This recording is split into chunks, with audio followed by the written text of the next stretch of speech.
Hi, I'm Tim. Welcome to watchyouwant.com. Thanks for logging on.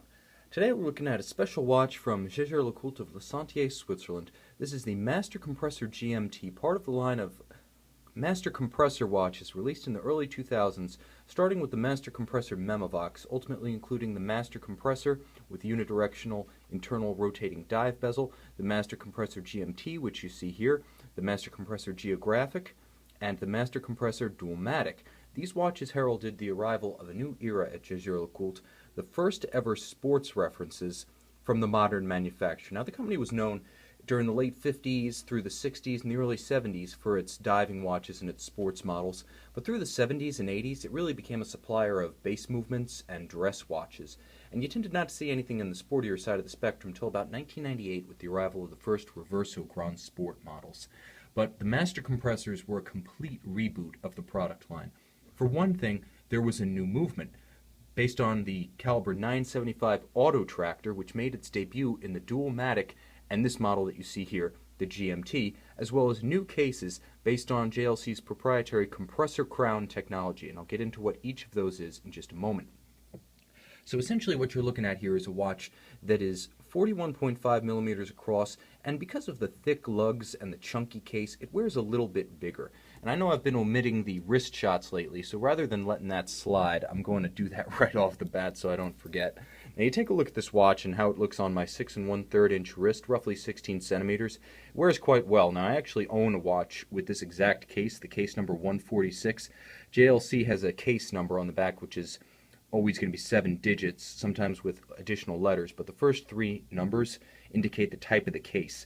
And it fits fantastic on my wrist. I think you could wear it on a slightly smaller wrist, but it'll easily hold its own on a larger wrist as well. Has a lot of presence. Again, a big part of that is the thick and chunky lugs, which add a lot of visual mass and presence and give this watch a lot of attitude that you wouldn't see in something 41 millimeters and petite, like say an Audemars Piguet Royal Oak Jumbo, which is now, the 15400. It's 41 millimeters, but it's thinner and finer and more delicate than this. Now, this looks like a modern sports watch.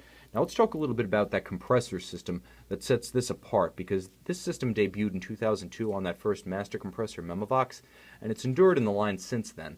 It's really convenient. It's a 1/2 turn shut, 1/2 turn open. No screw down, screw in, screw out, screw up crowns. It's very hard to get it wrong with this because you see, white you're tight, red you're dead. That's how simply the watch communicates whether or not it's water sealed at any given time. And it also gives you excellent access to winding the crown without having to thread it in and out and without worrying about whether or not it's threaded completely in before you take the plunge.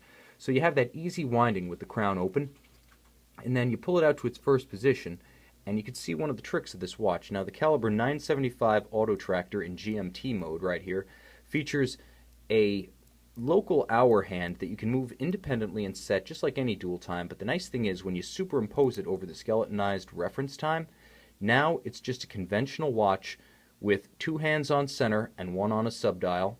Also, there's a 24-hour indicator at 12, but it's nice and discreet with a red hand versus the constant seconds in white.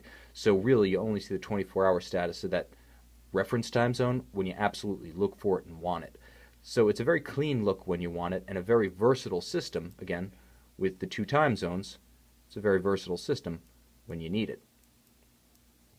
This is an outstanding reference for travelers, for people who have friends or family or business colleagues in far-flung places. Being able to set 2 time zones on a watch, along with a jump date and a chronograph, to me, those are the cardinal complications for people who want a practical, complicated watch. Not that a date makes a watch complicated, but that's your first wrinkle after basic time only, as you move up the scale to, say, a grand complication at one extreme, and 2-hand time at the other extreme. So this watch has a lot of utility to it, and with that compressor crown, you have the convenience of always being able to access the feature without threading the fingerprints off your fingers. Now, there's more going on here because the watch has that 975 internally that I alluded to earlier. The 975 was a total reboot, just like the model line was rebooted with the Master Compressors, so were the movements. And that 975 responded to the years of kind of trials and tribulations IWC had using JLC 888 and 889 base movements in their sports watches. Those were fine movements, thin, beautifully engineered, great timekeepers. They were not Rolex tough. The 975 is. It has a free-sprung balance adjusted by variable inertia balance blocks, which means that shocks are not going to change the relative timing adjustment of the watch. You cannot shock the watch by, riding a mountain bike or pushing a shopping cart. You cannot vibrate that index that regulates the watch in a conventional timepiece out of position because it doesn't exist here. It also has what's known as the spire cut gears, which was a consortium effort developed in the Swiss watch industry among top manufacturers to create a more efficient, lower energy usage, longer lasting, lower maintenance gear profile. Very sophisticated. This watch was the debut of that with the Jaeger-LeCoultre. Also debuted ceramic winding rotor bearings. So on a lot of watches, the winding rotor, if you let it go too far between services, it can wear down and it can necessitate a parts replacement exceeding 4 figures. On this watch, there's no lubrication necessary on that unit, and because of the ceramic rotor bearings, it's not only more efficient, but it doesn't need any maintenance. And it's unidirectional winding because JLC discovered through trials on the wrist that winding in one direction actually energizes a watch faster than winding in both directions.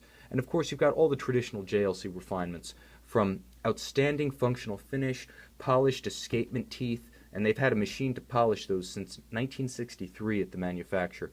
So this watch can keep chronometer grade timing accuracy, and like all JLCs, it passes through the 42-day master control process, which includes everything from shock to winding to case tests to accuracy tests, positional variation at multiple temperatures too. It's by far the most stringent in-house evaluation of a completed watch available in the watch industry, and this Master Compressor GMT has that. This watch is loaded with refinement. It's loaded with style. That cardinal complication, the GMT, the ability to set 2 time zones, the compressor crowns, the fact that it's got white metal and a dark dial, outstanding legibility, a little bit of the original 1968 Polaris to it too for those vintage JLC fans out there, but it's very much its own watch. It's not a tribute watch or a replica watch like some of the models JLC is selling today. It has a character all its own and it stands on its own 2 legs, or I should say its own 4 lugs.